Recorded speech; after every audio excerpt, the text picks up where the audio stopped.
നമസ്കാരം,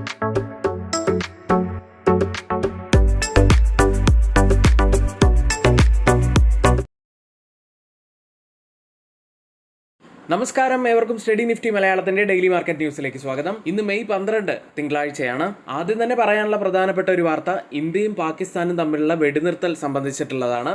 ഇപ്പോൾ ഒരു പരിധിവരെ ഇത് ഫലപ്രദമായി എന്ന് വേണം കരുതാൻ. ഇപ്പോൾ ഈ ഒരു കാര്യം വിപണിക്ക് കൂടുതൽ പോസിറ്റിവിറ്റിയാണ് നൽകിയിരിക്കുന്നത്. ഇനി നമുക്ക് US മാർക്കറ്റിലേക്ക് വരാം. സ്വിറ്റ്സർലാൻഡിൽ വാരാന്ത്യത്തിൽ ചർച്ചയ്ക്കിടെ ചൈനയുമായി ഒരു വ്യാപാര കരാർ ഉണ്ടാക്കിയതായി ട്രംപ് ഭരണകൂടം പറഞ്ഞതിനെ തുടർന്ന് ഞായറാഴ്ച രാത്രി US ഫ്യൂച്ചേഴ്സ് ഉയരുകയുണ്ടായി. യുഎസിലെ പ്രധാനപ്പെട്ട ഇൻഡെക്സുകളെല്ലാം 1% മുകളിൽ നേട്ടത്തിലാണ് ഇപ്പോൾ ട്രേഡ് ചെയ്യുന്നത്. ചൈനീസ് ഉദ്യോഗസ്ഥരുമായി ജനീവയിൽ നടന്ന 2 ദിവസത്തെ ചർച്ചകൾ പ്രൊഡക്റ്റീവ് ആയിരുന്നു എന്നാണ് ട്രഷറി സെക്രട്ടറി സ്കോട്ട് ബെസന്റ് പറയുകയുണ്ടായത്. വിശദാംശങ്ങൾ ഇപ്പോൾ നൽകിയിട്ടില്ലെങ്കിലും കൂടുതൽ വിവരങ്ങൾ തിങ്കളാഴ്ച രാവിലെ നൽകും എന്നാണ് അദ്ദേഹം പറഞ്ഞിട്ടുള്ളത്. കഴിഞ്ഞ മാസം പ്രസിഡന്റ് ഡൊണാൾഡ് ട്രംപ് ചൈനയിൽ നിന്ന് 145% നികുതി ഏർപ്പെടുത്തിയതിനെ തുടർന്ന് ചൈനയും യുഎസും തമ്മിലുള്ള സംഘർഷം വർദ്ധിക്കുകയുണ്ടായി. ഇതിന് മറുപടിയായി യുഎസിന് 125% നികുതി ഏർപ്പെടുത്തി ചൈന തിരിച്ചടിക്കുകയും ചെയ്തു. എന്നിരുന്നാലും ചൈനയുമായിട്ടുള്ള നികുതി കുറയ്ക്കും എന്നത് വളരെ പോസിറ്റീവായിട്ടുള്ള കാര്യം തന്നെയാണ്. ശ്രദ്ധിക്കേണ്ട മറ്റൊരു പ്രസ്താവന കൂടി വന്നത് മറ്റ് 2 രാജ്യങ്ങളിൽ നിന്നുള്ള സാധനങ്ങൾക്ക് ഏർപ്പെടുത്തിയിരിക്കുന്ന 10% അടിസ്ഥാന നികുതി ദീർഘകാലം നിലനിൽക്കുമെന്ന് വാണിജ്യ സെക്രട്ടറി ഹോവേർഡ് ലുട്നിക് ഞായറാഴ്ച പറഞ്ഞു. ഇനി യുഎസിൽ ലിസ്റ്റ് ചെയ്ത ഇന്ത്യൻ കമ്പനികളുടെ പ്രകടനം നോക്കാം. ഇൻഫോസിസ് ഒരു മ്യൂട്ടഡ് അവസ്ഥയിലാണ് ക്ലോസ് ചെയ്തിട്ടുള്ളത്. ICICI ബാങ്ക് 0.06% ഇടിവിൽ, വിപ്രോ 0.71% നേട്ടത്തിൽ, HDFC ബാങ്ക് 1.41% ഉയർന്ന്, ഡോക്ടർ റെഡ്ഡി 1.67% ഉയർന്നുമാണ് ക്ലോസ് ചെയ്തിട്ടുള്ളത്. യൂറോപ്യൻ വിപണിയിലേക്ക് വന്നാൽ പോസിറ്റീവായിട്ടാണ് വെള്ളിയാഴ്ച വൈൻഡപ്പ് ചെയ്തിട്ടുള്ളത്. ക്രിപ്റ്റോ കറൻസിയിലേക്ക് വന്നാൽ ബിറ്റ്കോയിൻ $1,00,000 പിന്നിട്ട് കഴിഞ്ഞു. 2021 ശേഷമുള്ള ഒരു മികച്ച ആഴ്ച തന്നെയായിരുന്നു കഴിഞ്ഞ ആഴ്ച നമുക്ക് രേഖപ്പെടുത്താൻ ബിറ്റ്കോയിനിൽ കഴിഞ്ഞത്. ഗോൾഡ് പ്രൈസുകളിലേക്ക് വന്നാൽ സ്പോട്ട് ഗോൾഡ് 1% മുകളിൽ നേട്ടത്തിലാണ് ക്ലോസ് ചെയ്തിട്ടുള്ളത്. കേരളത്തിലെ ഗോൾഡ് പ്രൈസ് പവന് 72,360 രൂപയാണ്. ഇനി ആർക്കെങ്കിലും നമ്മുടെ പെയ്ഡ് എഡ്യൂക്കേഷൻ ടെലഗ്രാം ചാനലിലോ ഓൺലൈൻ ഓഫ്ലൈൻ ബാച്ചുകളിലോ ജോയിൻ ചെയ്യാൻ താല്പര്യമുണ്ടെങ്കിൽ തൊട്ടുമുകളിൽ നമ്മളിവിടെ ഒരു വാട്സപ്പ് നമ്പർ നൽകിയിട്ടുണ്ട്. ആ നമ്പറിൽ മെസ്സേജ് അയച്ച് നിങ്ങൾക്ക് ജോയിൻ ചെയ്യാവുന്നതാണ്. ഇന്നത്തെ വീഡിയോയുടെ ലൈക്ക് ടാർഗറ്റ് 200 ലൈക്കുകൾ തന്നെയാണ്. എല്ലാ സുഹൃത്തുക്കളും ലൈക്ക് ചെയ്യാൻ ശ്രമിക്കുക. ചാനൽ ആരെങ്കിലും സബ്സ്ക്രൈബ് ചെയ്യാൻ മറന്നു പോയിട്ടുണ്ടെങ്കിൽ ചാനൽ കൂടി ഒന്ന് സബ്സ്ക്രൈബ് ചെയ്യുക. ഇന്നത്തെ ഏറ്റവും പ്രധാനപ്പെട്ട വാർത്തയിലേക്കാണ്. സെബിയുടെ കർശനമായ F&O നിയമങ്ങൾ ഉണ്ടായിരുന്നിട്ടും ഇൻഡെക്സ് ഓപ്ഷൻസിലെ റീറ്റെയിൽ നിക്ഷേപകരുടെ പ്രവർത്തനം അത് ശക്തമായി തന്നെ തുടരുന്നു എന്നൊരു കണക്കാണ് ഇനി പറയാനുള്ളത്. ഇൻഡെക്സ് ഓപ്ഷനുകളിലെ പ്രീമിയം വിറ്റുവരവിൻ്റെ റീറ്റെയിൽ വിഹിതം 2024 സാമ്പത്തിക വർഷത്തിൽ 35%, 2023 സാമ്പത്തിക വർഷത്തിൽ അത് 27% ആയിരുന്നെങ്കിൽ 2025 സാമ്പത്തിക വർഷത്തിൽ അത് കൂടി 35.7% ഉയരുകയുണ്ടായി. 2025 സാമ്പത്തിക വർഷത്തിൽ വ്യക്തികളുടെ പ്രീമിയം വിറ്റുവരവ് 48.46 ലക്ഷം കോടി രൂപയായിരുന്നു. ഇത് 2024 സാമ്പത്തിക വർഷത്തിനേക്കാൾ 0.2% മാത്രം കുറവാണ്. പക്ഷേ 2023 സാമ്പത്തിക വർഷത്തെ അപേക്ഷിച്ച് നോക്കുമ്പോൾ 21% കൂടുതലുമാണ്. ഏതായാലും സെബി ഇൻഡെക്സ് ഓപ്ഷൻ പ്രവർത്തനം നിരീക്ഷിച്ചുകൊണ്ടിരിക്കുന്നുണ്ട്. കൂടുതൽ നിയന്ത്രണങ്ങളും ഇനി പ്രതീക്ഷിക്കാവുന്നതാണ്. പ്രധാനപ്പെട്ട കമ്പനികളുടെ Q4 റിസൾട്ടുകളിലേക്കാണ്. നെറ്റ് പ്രോഫിറ്റിൽ 22% വർധനവാണ് കമ്പനി രേഖപ്പെടുത്തിയത്. 1594 കോടി രൂപയിലാണ് പ്രോഫിറ്റ് ഉള്ളത്. 22% വർധനവ് ഇയർ ഓൺ ഇയറുമായി കമ്പയർ ചെയ്യുമ്പോഴാണ് വന്നിരിക്കുന്നത്. റവന്യൂ ഫ്രം ഓപ്പറേഷൻസിൽ 20% വർധനവ് ഇയർ ഓൺ ഇയറിൽ രേഖപ്പെടുത്തി. 8506 കോടി രൂപയിലാണ് ഇപ്പോൾ റവന്യൂ ഉള്ളത്. കമ്പനി ഫൈനൽ ഡിവിഡൻഡായി 8 രൂപയാണ് പ്രഖ്യാപിച്ചിരിക്കുന്നത്. മറ്റൊരു നല്ല റിസൾട്ട് വന്ന കമ്പനി ബാങ്ക് ഓഫ് ഇന്ത്യയുടേതായിരുന്നു. ഇയർ ഓൺ ഇയറിൽ 82.5% വർധനവാണ് നെറ്റ് പ്രോഫിറ്റിൽ രേഖപ്പെടുത്തിയത്. 2625.91 കോടി രൂപയിലാണ് നെറ്റ് പ്രോഫിറ്റ് ഉള്ളത്. ബാങ്കിന്റെ ഓപ്പറേറ്റിംഗ് പ്രോഫിറ്റിലും 37% വർധനവ് കമ്പനി രേഖപ്പെടുത്തി. 4885 കോടി രൂപയിലാണ് ഇപ്പോൾ ഓപ്പറേറ്റിംഗ് പ്രോഫിറ്റ് ഉള്ളത്. നെറ്റ് ഇൻട്രസ്റ്റ് ഇൻകത്തിൽ ഇയർ ഓൺ ഇയറിൽ 2.14% വർധനവും രേഖപ്പെടുത്തി. അടുത്തത് എവറിഡേ ഇൻഡസ്ട്രീസ് ആണ്. നെറ്റ് പ്രോഫിറ്റിൽ 30% വർധനവാണ് ഇയർ ഓൺ ഇയറിൽ രേഖപ്പെടുത്തിയത്. 10.42 കോടി രൂപയിലാണ് ഇപ്പോൾ നെറ്റ് പ്രോഫിറ്റ് ഉള്ളത്. റവന്യൂവിലും ഇയർ ഓൺ ഇയറിൽ വർധനവ് തന്നെയാണ്. 299.04 കോടി രൂപയിലാണ് റവന്യൂ ഉള്ളത്. കഴിഞ്ഞ വർഷം ഇതേ കാലയളവിൽ 280.90 കോടി രൂപയായിരുന്നു റവന്യൂ ഉണ്ടായിരുന്നത്. മറ്റൊരു കമ്പനി നവീൻ ഫ്ലോറിൻ ആണ്. നെറ്റ് പ്രോഫിറ്റിൽ 35.7% വർധനവാണ് ഇയർ ഓൺ ഇയറിൽ നെറ്റ് പ്രോഫിറ്റിൽ ഉണ്ടായിരിക്കുന്നത്. 95 കോടി രൂപയിലാണ് പ്രോഫിറ്റ് ഉള്ളത്. റവന്യൂ ഫ്രം ഓപ്പറേഷൻസിൽ 16.45% വർധനവ് രേഖപ്പെടുത്തി. 701 കോടി രൂപയിലാണ് റവന്യൂ ഉള്ളത്. ഫൈനൽ ഡിവിഡൻഡായി കമ്പനി 7 രൂപയാണ് പ്രഖ്യാപിച്ചത്. അടുത്തത് മണപ്പുറം ഫിനാൻസ് എന്ന കമ്പനിയാണ്. കമ്പനി പ്രോഫിറ്റായി കഴിഞ്ഞ വർഷം രേഖപ്പെടുത്തിയത് 563.5 കോടി രൂപയാണെങ്കിൽ ഈ വർഷം കമ്പനി നഷ്ടമാണ് രേഖപ്പെടുത്തിയത്. 203.2 കോടി രൂപ നഷ്ടത്തിലാണ് കമ്പനിയുള്ളത്. നെറ്റ് ലോസ് രേഖപ്പെടുത്താനുള്ള കാരണമായി കമ്പനി പറയുന്നത് കമ്പനിയുടെ ചില സാമ്പത്തിക ആസ്തികൾ, പ്രത്യേകിച്ച് വായ്പകൾ അല്ലെങ്കിൽ നിക്ഷേപങ്ങൾ പോലുള്ളവ, അതിൽ ഒരു കുത്തനെയുള്ള ഇടിവുണ്ടായതാണ് കമ്പനിക്ക് ഇപ്പോൾ നഷ്ടമുണ്ടാക്കിയിരിക്കുന്നത്. നെറ്റ് ഇൻട്രസ്റ്റ് ഇൻകത്തിൽ 6.7% ഒരു ഇടിവും ഇയർ ഓൺ ഇയറിൽ വന്നിരിക്കുന്നു. അടുത്തത് ഗ്രേറ്റ് ഈസ്റ്റേൺ ഷിപ്പിംഗ് കമ്പനിയാണ്. നെറ്റ് പ്രോഫിറ്റിൽ ഇയർ ഓൺ ഇയറിൽ 60% വർധനവ് കമ്പനി നെറ്റ് പ്രോഫിറ്റിൽ രേഖപ്പെടുത്തി. 363 കോടി രൂപയിലാണുള്ളത്. നെറ്റ് പ്രോഫിറ്റിൽ വലിയ വർധനവ് ഉണ്ടായെങ്കിലും റവന്യൂ ഫ്രം ഓപ്പറേഷൻസിൽ 18.3% ഇടിവാണ് കമ്പനി രേഖപ്പെടുത്തിയത്. 1223 കോടി രൂപയിലാണ് റവന്യൂ ഉള്ളത്. ഇന്ററിം ഡിവിഡൻഡായി കമ്പനി 5 രൂപ 40 പൈസയാണ് പ്രഖ്യാപിച്ചിരിക്കുന്നത്. അടുത്തത് ഇന്ന് ഫോക്കസിൽ വരാൻ പോകുന്ന മറ്റൊരു കമ്പനിയാണ് റിലയൻസ് പവർ. നെറ്റ് പ്രോഫിറ്റായി കമ്പനി 126 കോടി രൂപ രേഖപ്പെടുത്തിയിരിക്കുന്നു. കഴിഞ്ഞ വർഷം ഇതേ കാലയളവിൽ 397.56 കോടി രൂപ നഷ്ടത്തിലായിരുന്നു കമ്പനി ഉണ്ടായിരുന്നത്.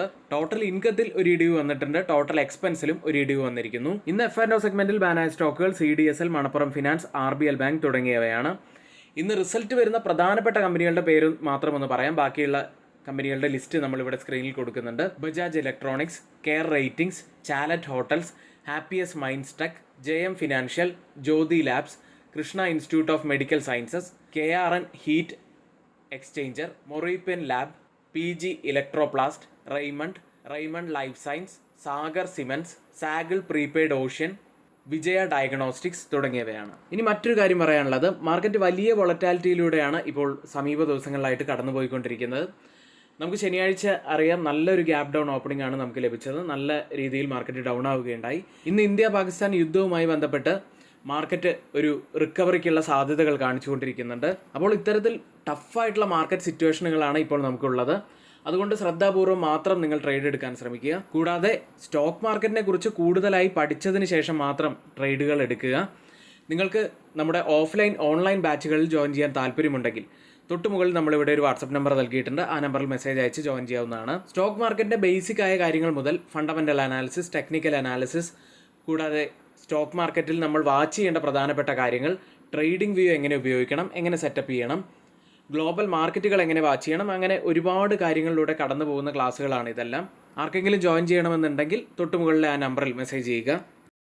അടുത്തത് FIDE ആക്ടിവിറ്റിയിലേക്കാണ്. FIS കഴിഞ്ഞ 16 ദിവസങ്ങളായിട്ട് ബൈയിങ്ങിൽ തന്നെയായിരുന്നു.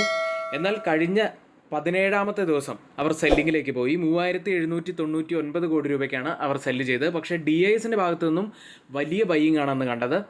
7278 കോടി രൂപയ്ക്ക് അവർ ബൈ ചെയ്തു. ഏഷ്യൻ മാർക്കറ്റുകളിലേക്ക് 2 പ്രധാനപ്പെട്ട വാർത്തകളാണ് ഏഷ്യൻ മാർക്കറ്റുകളെ സംബന്ധിച്ച് ഇന്ന് നിർണായകമായിട്ടുള്ളത്. ഒരു കാര്യമുള്ളത്, US ചൈന ട്രേഡ് ടോക്ക് വിജയകരമായി പൂർത്തീകരിച്ചിരിക്കുന്നു. മറ്റൊരു വാർത്തയുള്ളത് ഇന്ത്യ പാകിസ്ഥാൻ യുദ്ധവുമായി ബന്ധപ്പെട്ടതാണ്. ഇന്ത്യയും പാകിസ്ഥാനും തമ്മിലുള്ള വെടിനിർത്തൽ ഇപ്പോൾ ഫലപ്രദമായി എന്ന രീതിയിലുള്ള കൂടുതൽ കൺഫർമേഷനുകൾ നമുക്ക് കിട്ടിക്കൊണ്ടിരിക്കുന്നു. ഇതോടെ ഗിഫ്റ്റ് നിഫ്റ്റി ഇപ്പോൾ വലിയ ഒരു ഗ്രാൻഡ് ഓപ്പണിങ്ങിന് ഒരുങ്ങാനിരിക്കുകയാണ്.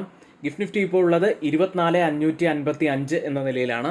465 പോയിന്റ്സ് നേട്ടത്തിലാണ് ഇപ്പോൾ ട്രേഡ് ചെയ്യുന്നത്. അതായത് ഇപ്പോൾ സമയം 7 മണി കഴിഞ്ഞ് 5 മിനിറ്റ് ആണ്. ഇപ്പോഴത്തെ ഈ ഒരു നില വെച്ച് ഏകദേശം നിഫ്റ്റിയിൽ 530 മുതൽ 540 പോയിന്റ്സിന്റെ ഒരു വലിയ ഗ്യാപ്പ് അപ്പ് ഓപ്പണിങ്ങിനാണ് സാധ്യതയുള്ളത്. മറ്റ് ഏഷ്യൻ മാർക്കറ്റുകളിൽ തായ്വാൻ മാർക്കറ്റ് 1% മുകളിൽ നേട്ടത്തിൽ, കോസ്പി മാർക്കറ്റ് 0.59% നേട്ടത്തിൽ, ജപ്പാൻ മാർക്കറ്റ് നിക്കി 0.29% നേട്ടത്തിലും ട്രേഡ് ചെയ്യും. ഓയിൽ പ്രൈസുകളിലേക്ക്, ചൈനയും US തമ്മിലുള്ള ട്രേഡ് ടെൻഷനുകൾ കുറഞ്ഞത് ഓയിൽ പ്രൈസുകൾക്ക് കൂടുതൽ ഗുണമായി. ബ്രൻറ്റും WTIയും ഏകദേശം 1.5% മുകളിൽ നേട്ടത്തിലാണ് വെള്ളിയാഴ്ച ക്ലോസ് ചെയ്തിട്ടുള്ളത്. ബ്രന്റ് ഫ്യൂച്ചേഴ്സ് ഇപ്പോൾ ട്രേഡ് ചെയ്യുന്നത് $63.99 പെർ ബാരൽ എന്ന നിലയിൽ 0.13% നേട്ടത്തിൽ. WTI ഉള്ളത് $61.14 പെർ ബാരൽ എന്ന നിലയിൽ 0.16% നേട്ടത്തിൽ ട്രേഡ് ചെയ്തു. നിഫ്റ്റിയിലും ബാങ്ക് നിഫ്റ്റിയിലും ശ്രദ്ധിക്കേണ്ട ഏറ്റവും പ്രധാനപ്പെട്ട കുറച്ച് കാര്യങ്ങളിലേക്ക്, നിഫ്റ്റി 24,000 മുകളിലായിട്ട് 24,008 265 പോയിന്റ്സ് ഇടിഞ്ഞാണ് വെള്ളിയാഴ്ച ക്ലോസ് ചെയ്യുന്നത്. നിഫ്റ്റിയെ സംബന്ധിച്ച് പറയുകയാണെങ്കിൽ കുറച്ച് ദിവസങ്ങളായിട്ട് ഒരു ഡോജി അല്ലെങ്കിൽ നെഗറ്റീവായിട്ടുള്ള ക്യാൻഡിലുകളാണ് ഫോം ആയിക്കൊണ്ടിരിക്കുന്നത്. അതായത് ബുധനാഴ്ച ഫോമായ നല്ല സ്ട്രെങ്ത് ഉള്ള ഒരു ബുള്ളിഷ് ക്യാൻഡിൽ ഒഴിച്ചു നിർത്തിയാൽ ബാക്കിയുള്ളതെല്ലാം നെഗറ്റീവായിട്ടുള്ള ക്യാൻഡിലുകളായിരുന്നു. ഒരു ബുള്ളിഷ് സൈനൊന്നും അങ്ങനെ തരുന്ന ക്യാൻഡിലുകളല്ല ഫോമായി വന്നത്. അതായത് അപ്സൈഡിൽ നല്ല മൊമെൻറ്റം വരണമെന്നുണ്ടെങ്കിൽ ഇനി നല്ല ബുള്ളിഷ് ക്യാൻഡിലുകൾ വരേണ്ടതുണ്ട്. കൂടാതെ അപ്സൈഡിൽ നമ്മൾ പറഞ്ഞതുപോലെ 24,450 മുതൽ 24,500 വരെയുള്ള ആ ഒരു സോൺ ബ്രേക്ക് ചെയ്യേണ്ടതായിട്ടുണ്ട്. ഒരു കംഫർട്ടബിൾ ഡെയിലി ക്ലോസിംഗ് ലഭിച്ചാൽ മാത്രമേ മുകളിലേക്ക് നിഫ്റ്റിക്ക് പോകാൻ സാധിക്കുകയുള്ളൂ എന്ന് നമുക്ക് വിലയിരുത്താം. ഡൗൺ സൈഡിൽ നമ്മൾ വാച്ച് ചെയ്യേണ്ടത് ആദ്യം 24,000 എന്ന സൈക്കോളജിക്കൽ ലെവലാണ്. അതായത് ഈ ലെവൽ ബ്രേക്ക് ചെയ്യുകയാണെങ്കിൽ പ്രത്യേകിച്ച് ഡൗൺ സൈഡിൽ നമ്മൾ ശ്രദ്ധിക്കേണ്ട മറ്റൊരു സപ്പോർട്ടായി വരാൻ സാധ്യതയുള്ളത് 23,935 വെള്ളിയാഴ്ചത്തെ ലോ ഈ ലെവലാണ്. വെള്ളിയാഴ്ച ഒരു ചെറിയ പോസിറ്റിവിറ്റി പിന്നെയും കാണാൻ കഴിയുന്നത് 20 ഡേ EMAയ്ക്ക് താഴെ എത്തിയ നിഫ്റ്റി പിന്നീട് തിരിച്ചു കയറുകയുണ്ടായി. അതൊരു പോസിറ്റിവിറ്റി ആയിട്ട് തന്നെ കണക്കാക്കാം. ഒടുവിൽ 20 ഡേ EMAയ്ക്ക് മുകളിലായിട്ടാണ് നിഫ്റ്റി ക്ലോസ് ചെയ്യുന്നത്. അടുത്തതായി change in open interest data പ്രകാരം കോൾ സൈഡിലും പുട്ട് സൈഡിലും വന്ന വ്യത്യാസങ്ങളാണ്. ആദ്യം 24,000 സ്ട്രൈക്കിൽ 85% വർധനവ് പുട്ട് സൈഡിൽ കാണാം, ലോങ് ബിൽഡപ്പാണ്. എന്നാൽ കോൾ സൈഡ് വളരെ ശക്തമാണ്, 656% വർധനവ്, ഒരു ഷോർട്ട് ബിൽഡപ്പാണ് കാണുന്നത്. 23,980 സ്ട്രൈക്കിൽ 443% വർധനവ് പുട്ട് സൈഡിൽ ലോങ് ബിൽഡപ്പ്. കോൾ സൈഡിൽ 3,425% വർധനവ്, ഒരു ഷോർട്ട് ബിൽഡപ്പും കാണാം. 24,050 സ്ട്രൈക്കിൽ 471% വർധനവ് പുട്ട് സൈഡിൽ ലോങ് ബിൽഡപ്പ്. കോൾ സൈഡിൽ 3,672% വർധനവ്, ഒരു ഷോർട്ട് ബിൽഡപ്പും കാണുന്നുണ്ട്. ഈ 3 സ്ട്രൈക്കും കമ്പയർ ചെയ്യുമ്പോൾ മാർക്കറ്റിനെ താഴേക്ക് കൊണ്ടുപോകാൻ കഴിവുള്ള കോൾ സെല്ലേഴ്സ് നല്ല ശക്തിയോടെയാണ് നിൽക്കുന്നത്. അടുത്തതായി മാക്സിമം ഓപ്പൺ ഇൻട്രസ്റ്റ് രേഖപ്പെടുത്തിയ കോൾ സൈഡിലെയും പുട്ട് സൈഡിലെയും സ്ട്രൈക്കുകൾ. 25,000 കൂടുതൽ ഓപ്പൺ ഇൻട്രസ്റ്റ് സ്ട്രൈക്ക് ചെയ്തിരിക്കുന്ന ആദ്യത്തെ സ്ട്രൈക്ക്, അതിനുശേഷം 24,500 സ്ട്രൈക്ക്, അതിനുശേഷം 24,100 സ്ട്രൈക്കിലുമാണ്. പുട്ട് സൈഡിൽ കൂടുതൽ ഓപ്പൺ ഇൻട്രസ്റ്റ് രേഖപ്പെടുത്തിയിരിക്കുന്ന ആദ്യത്തെ സ്ട്രൈക്ക് 24,000, അതിനുശേഷം 23,000 സ്ട്രൈക്ക്, അതിനുശേഷം 23,500 സ്ട്രൈക്കിലുമാണ്. ഓപ്പൺ ഇൻട്രസ്റ്റ് ഡാറ്റ പ്രകാരം റെസിസ്റ്റൻസ് ആവാൻ സാധ്യതയുള്ളത് 24,100, സപ്പോർട്ട് ആവാൻ സാധ്യതയുള്ളത് 24,000. ബാങ്ക് നിഫ്റ്റിയിലേക്ക് വന്നാൽ 53,595 770 പോയിന്റ്സാണ് ഇടിഞ്ഞത്. അതായത് 1.42% ഇടിഞ്ഞാണ് വെള്ളിയാഴ്ച ക്ലോസ് ചെയ്യുന്നത്. ബാങ്ക് നിഫ്റ്റി കൃത്യമായി നമ്മൾ പറഞ്ഞ ആ ഒരു ഡൗൺ സൈഡിലെ സപ്പോർട്ട് ട്രെൻഡ് ലൈൻ ടച്ച് ചെയ്തിട്ടാണ് നിൽക്കുന്നത്. അവിടെ നിന്നും ഒരു ഫോൾ വരികയാണെങ്കിൽ 52,514 പിന്നീട് നമ്മൾ ശ്രദ്ധിക്കേണ്ട പ്രധാനപ്പെട്ട ഒരു സപ്പോർട്ടായിട്ട് വരുന്നത്. അപ്സൈഡിലേക്ക് വന്നാൽ 54,455 അപ്സൈഡിലെ ഒരു റെസിസ്റ്റൻസ് ഏരിയ ആവാനും സാധ്യതയുണ്ട്. ഇനി മാക്സിമം ഓപ്പൺ ഇൻട്രസ്റ്റ് രേഖപ്പെടുത്തിയ കോൾ സൈഡിലെയും പുട്ട് സൈഡിലെയും സ്ട്രൈക്കുകൾ നോക്കുകയാണെങ്കിൽ ഒരു സപ്പോർട്ട് ആവാൻ സാധ്യതയുള്ളത് 53,000, റെസിസ്റ്റൻസ് ആവാൻ സാധ്യതയുള്ളത് 54,000. ഇന്ത്യ വിക്സിലേക്ക്. ഇന്ത്യ വിക്സ് അങ്ങനെ വീണ്ടും 21 മുകളിലായിട്ട് തന്നെ നിൽക്കുകയാണ്.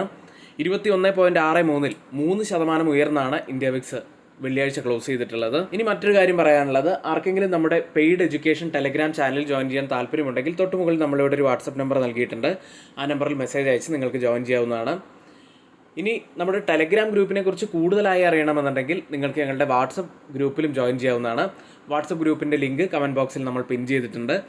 ടെലഗ്രാമിൽ കൊടുക്കുന്ന എല്ലാ അപ്ഡേറ്റുകളും നമ്മൾ വാട്സപ്പ് ഗ്രൂപ്പിൽ നൽകാറുണ്ട്. ആ ടെലഗ്രാമിൽ കൊടുക്കുന്ന സ്റ്റോക്കുകളുടെ അപ്ഡേറ്റുകൾ നമ്മൾ അവിടെ പറയാറുണ്ട്. ഇനി ആർക്കെങ്കിലും പുതിയൊരു ഡിമാറ്റ് അക്കൗണ്ട് ഓപ്പൺ ചെയ്യണമെന്നുണ്ടെങ്കിലും ഡിസ്ക്രിപ്ഷൻ ബോക്സിൽ നമ്മൾ അതിൻ്റെയും ലിങ്ക് നൽകിയിട്ടുണ്ട്. അതുവഴി നിങ്ങൾക്ക് പുതിയൊരു അക്കൗണ്ട് എടുക്കാവുന്നതാണ്. ഇന്നിവിടെ നമ്മൾ ഷെയർ ചെയ്തിരിക്കുന്ന എല്ലാ കാര്യങ്ങളും ഏറ്റവും ഓതറൈസ്ഡ് ആയിട്ടുള്ള സൈറ്റുകളായ Moneycontrol, Mint, Reuters, CNBC, Financial Express തുടങ്ങിയ മാധ്യമങ്ങളിൽ നിന്നാണ് എടുത്തിരിക്കുന്നത്. മറ്റുള്ളവയെല്ലാം നമ്മുടെ വ്യൂസ് മാത്രമാണ്, ഒരിക്കലും അത് റെക്കമെൻഡേഷൻ അല്ല. നിങ്ങളുടെ എഡ്യൂക്കേഷണൽ പർപ്പസിന് വേണ്ടി മാത്രമാണ് ഷെയർ ചെയ്യുന്നത്. എങ്കിൽ ഇന്നത്തെ ഈ വീഡിയോ ഇവിടെ പൂർത്തിയാവുന്നു. ഏവർക്കും നന്ദി.